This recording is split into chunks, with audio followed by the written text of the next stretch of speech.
సంవత్సరాల తరబడి ఎన్ని మందులు వాడినా మీ మోకాల నొప్పులు తగ్గట్లేదా? ప్రాణ పెయిన్ క్లినిక్ లో అత్యాధునిక చికిత్స. నమస్తే, వెల్కమ్ టు సుమన్ టీవీ. నేను మీ సుమన్ టీవీ ఉషా. సో విజయదశమి ఈ 10 రోజులు కనుక మనం చూసుకుంటే నవరాత్రులు అని చాలా శోభాయమానంగా ప్రతి ఒక్కరిని జరుపుకుంటూ ఉంటాం. ఈ 9 రోజులకు సంబంధించి చాలా ప్రత్యేకత కూడా ఉంటుంది. అమ్మవారిని ఒక్కొక్క రోజు ఒక్కొక్క రూపంలో అలంకరిస్తూ ఎంతోమంది పూజలు చేస్తూ ఉంటుంటారు. ప్రత్యేకించి 10వ రోజుకు సంబంధించి చాలా ప్రత్యేకత ఉంటుంది.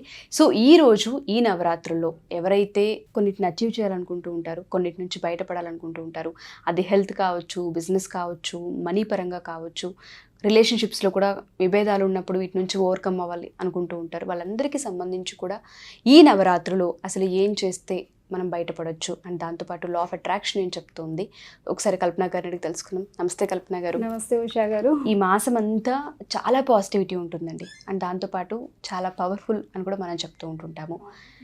ఎవరైతే మనీకి సంబంధించి బ్లాకేజెస్ ఉంటుంటాయో, బిజినెస్లో అప్ అండ్ డౌన్స్ చూస్తూ ఉంటుంటారు, హెల్త్ విషయంలో అప్ అండ్ డౌన్స్ చూస్తూ ఉంటుంటారు, వాళ్ళందరికీ కూడా మనం ఏం చెప్పొచ్చు అంటాం, ఈ డేస్ని పాజిటివ్ వైబ్స్లో మనం ఏ విధంగా టర్న్ చేయాలి అంటారు. సో ఈ నవరాత్రుల 9 days కూడా మనం చాలా స్పెషల్గా జరుపుకుంటాం.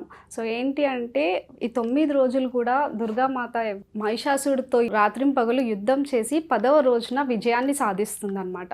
సో ఆ 10th day ఏదైతే ఉందో మనము ఒక విక్టరీ లాగా, సక్సెస్ లాగా, హ్యాపీనెస్ లాగా, ప్రాస్పారిటీ, అబండెన్స్ లాగా ఫీల్ అవుతాం. సో మన లైఫ్లో కూడా ఈ ప్రాబ్లమ్స్ అన్నీ తొలగిపోయి మనకి దసరా ఫెస్టివల్ ఏదైతే విజయదశమి ఏదైతే ఉందో ఆ రోజు నుంచి మన లైఫ్లో ఒక న్యూ బిగినింగ్స్ ఉంటే బాగుండు అని ప్రతి ఒక్కరు కూడా ఎదురు చూస్తూ ఉంటారు. బిజినెస్ పరంగా కావచ్చు, కెరియర్ పరంగా కావచ్చు, రిలేషన్షిప్ పరంగా కావచ్చు, అందరూ కూడా ఒక మంచి హోప్తో ఉంటారనమాట. సో ఈ 9 days కూడా ప్రతి ఒక్కరూ ఎంత బిజీగా ఉన్నా కూడా సో చక్కగా ఇల్లుని నీట్గా శుభ్రం చేసుకొని ప్రతిరోజు కూడా అట్లీస్ట్ కాసేపైనా పూజ చేసుకుంటే చాలా బాగుంటుంది. మనకి ఒక డివైన్ ఎనర్జీ అనేది దొరుకుతుంది. సో అట్లా ఏంటి అంటే ఈ 9 days మనము ప్రతిరోజు మెడిటేషన్, పూజ చేసిన తర్వాత 10th day ఏదైతే ఉంటుందో విజయదశమి పేరులోనే ఉంది విజయము అనేసి. సో మన లైఫ్లో కూడా ఒక కొత్త బిగినింగ్స్ కావాలి, కొత్త మార్పు కావాలి, ఇంప్రూవ్మెంట్స్ కావాలి అని అనుకుంటే సో వ్యూవర్స్ అందరూ కూడా నేను మీ అందరికీ ఒక చిన్న టెక్నిక్ అనేది షేర్ చేద్దాం అనుకుంటున్నాను. సో ఒక డ్రీమ్స్ డైరీ అనమాట ఇది. సో మనకు లైఫ్లో ఏవైతే గోల్స్ ఉంటాయో ఆ గోల్స్ అన్నీ కూడా ఒక డైరీ ఒకటి పెట్టుకోండి ప్రతి ఒక్కరు కూడా.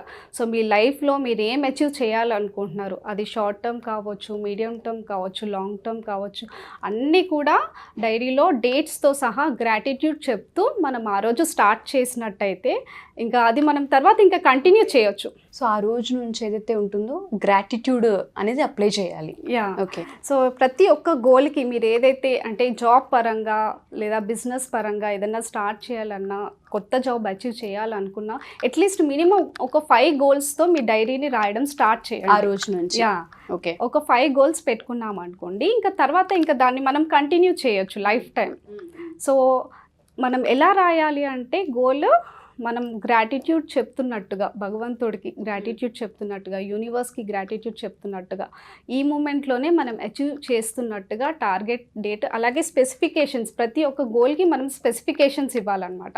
సపోజ్ ఒక ఇల్లే అచీవ్ చేయాలనుకుంటున్నాం, ఏ డేట్ వరకు కావాలి, ఎంత అమౌంట్లో కావాలి, సో ఎన్ని స్క్వేర్ యార్డ్స్లో కావాలి, సో అపార్ట్మెంట్ అయితే ఎన్ని స్క్వేర్ ఫీట్స్లో కావాలి, ఏ లొకేషన్లో కావాలి, సో ఈ డీటెయిల్స్ నేను ఎగ్జాంపుల్ చెప్తున్నాను. సో ఒక్కొక్కరికి ఒక డ్రీమ్ ఉంటుంది కదా. సో అలా ప్రతి ఒక్క స్పెసిఫికేషన్ అనేది మనం డైరీలో క్లియర్గా రాసుకోవాలన్నమాట. సో ఇలా మనం క్లియర్గా రాసుకోవడం వల్ల ఏంటి అంటే మనం ప్రతి ఒక్క గోల్కి ఒక విత్తనం అనేది నాటుతున్నట్టు. సో మెల్లిమెల్లిగా దానికి మనం యాక్షన్ ప్లాన్ అనేది ప్రతిరోజు తీసుకుంటాం. సో ఏంటి అంటే మనకు భగవంతుడి బ్లెస్సింగ్స్ కూడా ఉంటాయి. మనం ఆల్రెడీ గ్రాటిట్యూడ్ చెప్తున్నాము, బుక్లో రాసుకున్నాం కాబట్టి భగవంతుడు దానికి అంటే మన గోల్కి రిలేటెడ్ ఆపర్చునిటీస్ని కూడా మన లైఫ్లో పంపిస్తాం. ఓకే. సో ఇట్లా మనం కమిట్మెంట్గా, ఫోకస్డ్గా ఉంటాం. ఎగ్జాక్ట్లీ. సో ఏదైతే మనం డైరీలో రాస్తూ ఉంటుంటామో దానికి గ్రాటిట్యూడ్ అండ్ దాంతోపాటు commitment and focus away major అండి. ఒక యాక్షన్ ప్లాన్ అనేది ఎప్పుడైతే మనం తీసుకుంటూ ఉంటామో మనం రాసిన ప్రతి అక్షరానికి దొరుకుతూ ఉంటుంటుంది.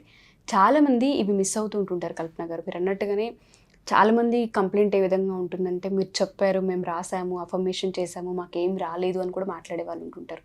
దేనివల్ల అది మిస్ అవుతుంది అంటారు? మనిషిలో మీరు అన్నారు ఇందాక ఫోకస్ అండ్ కమిట్మెంట్, అవి ఏ విధంగా బిల్డ్ చేయాలి, మన క్లాసెస్లో మీరు ఏ విధంగా వాటిని ట్రైన్ చేస్తూ ఉంటుంటారు? చాలా మంచి ప్రశ్న అడిగారు ఉషా గారు. సో ఏంటి అంటే ప్రతి ఒక్కరు కూడా గోల్స్ పెట్టుకుంటారు, మేనిఫెస్టేషన్ టెక్నిక్స్ చేస్తూ ఉంటారు. బట్ ఇక్కడ ఏంటంటే యాక్షన్ అనేది మిస్ అవుతుంది అనమాట. సో భగవంతుడు కూడా మనకేంటి అంటే మన కష్టం చేస్తేనే మనకు ఫలితం ఇస్తాడు. సో లేదు అంటే గాల్లో దీపం పెట్టినట్టు అవుతుంది. మనం ఏం కష్టం చేయకుండా నాకు ఇది కావాలి అని అడగడానికి కూడా మనకు అర్హత లేదు. సో మనం ఎంత పెద్ద టెక్నిక్ ఫాలో అయినా, సో ఎంత బాగా మనము గోల్స్ రాసుకున్నా కూడా ఫైనల్లీ ఏంటంటే యాక్షన్ అనేది చాలా ఇంపార్టెంట్. సో ఇప్పుడు మన మార్నింగ్ సెషన్స్లో కూడా 5 to 6 ఏవైతే నేను బ్రహ్మముహూర్త క్లాసెస్ తీసుకుంటానో ప్రతిరోజు కూడా మెడిటేషన్ చేయించడం జరుగుతుంది. గోల్స్ కూడా వీక్లీ గోల్స్, డైలీ గోల్స్ అవన్నీ కూడా రాయిస్తాను అనమాట. సో దానికి రిలేటెడ్ గైడెడ్ విజువలైజేషన్ అనేది కూడా చేయిస్తాను అనమాట. సో ఏంటి అంటే మీకు ఒక సిస్టమాటిక్ కన్సిస్టెంట్గా మీరు ప్రాక్టీస్ చేయాలి అనుకుంటే డెఫినెట్గా మనకు ఒక కోచ్ అనేవాళ్ళు చాలా ఇంపార్టెంట్. సో మనము అండ్ గ్రూప్లో కూడా లైక్ మైండెడ్ పీపుల్తో మనం ప్రతిరోజు కూడా మన ఒపీనియన్స్ షేర్ చేస్తూ ఉంటాం, మన సక్సెస్ని షేర్ చేస్తూ ఉంటాం. సో అలా ఒకరిని చూసి ఒకరు ఇన్స్పైర్ అవుతూ ఉంటారు. ఇంకా ఎక్కువ గోల్స్ పెట్టుకోవడానికి కూడా అవకాశం ఉంటుందన్నమాట. సో డెఫినెట్గా వాళ్ళకి ప్రాక్టీస్ కావాలి, వాళ్ళు అనుకున్న డేట్కి అచీవ్ చేయాలి అనుకుంటే మనం డైలీ క్లాసెస్లో వాళ్ళు జాయిన్ అవ్వచ్చు. డెఫినెట్గా మ్యామ్, మీరు అన్నట్టుగానే ఈ 9 డేస్లో అమ్మవారి యొక్క స్వరూపం కావచ్చు, అమ్మవారి యొక్క మంత్రాలు కావచ్చు, అమ్మవారి యొక్క శక్తి కావచ్చు, ఆ వైబ్స్ అనేవి ప్రతి ఇంట్లోనూ ఉంటుంటుంది. అది ముగ్గు రూపంలో మనం చూసుకున్న, పూజా రూపంలో మనం చూసుకున్న ఆ పాజిటివ్ వైబ్స్ మార్నింగ్ నుంచి ఈవినింగ్ వరకు ఈ 9 డేస్ మంత్రాలతో ఎప్పటికప్పుడు ఇల్లంతా శోభయమానంగానే ఉంటూ ఉంటుంది.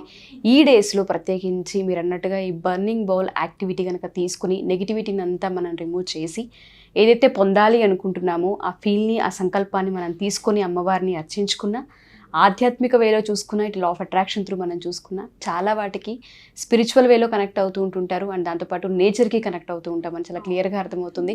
Thank you ma'am. సో ఎవరైతే మా ఈ వీడియో చూస్తూ ఉంటుంటారో కల్పన గారి క్లాసెస్లో మీరు కనుక జాయిన్ అవ్వాలి అనుకుంటే ప్రతి క్లాస్లోనూ పాజిటివ్ని ఏ విధంగా మనం గెయిన్ చేయాలి, నెగిటివిటీని ఏ విధంగా మనం అవాయిడ్ చేయొచ్చు, అండ్ దాంతోపాటు టెక్నిక్స్ ఏంటి, మనీకి సంబంధించి బ్లాకేజెస్ ఉన్నాయి, అండ్ దాంతోపాటు ఫినాన్షియల్స్ ప్రాబ్లమ్స్ ఉన్నాయి, హెల్త్ పరంగా కొన్ని ప్రాబ్లమ్స్ ఉన్నాయి అనుకునే వాళ్ళందరికీ కూడా కొన్ని టెక్నిక్స్ ఉంటాయి. Law of attraction through, techniques through heal అయ్యే అవకాశం చాలా ఎక్కువగా ఉంటుంది. ఎవరైనా సరే ఈ క్లాసెస్కి అటెండ్ అవ్వాలి అనుకున్నా, లేదా ఒకసారి ఎక్స్పీరియన్స్ చేయాలనుకుంటే ఎవ్రీ ఫ్రైడే అండ్ దాంతోపాటు Sunday free master class 1 hour తీసుకోవడం జరుగుతూ ఉంటుంది. మీరు అక్కడ కూడా ఒకసారి జాయిన్ అయ్యి ఎక్స్పీరియన్స్ని పొందొచ్చు. అండ్ దాంతోపాటు 5 days క్లాసెస్కి, 7 days క్లాసెస్కి జాయిన్ అవ్వాలనుకుంటే కింద స్క్రోల్ అవుతున్న కాంటాక్ట్ నెంబర్ని కాంటాక్ట్ చేస్తే కల్పన గారి టీం మీకు పూర్తి వివరాలు అందిస్తారు. Thank you ma'am. Thank you Usha గారు.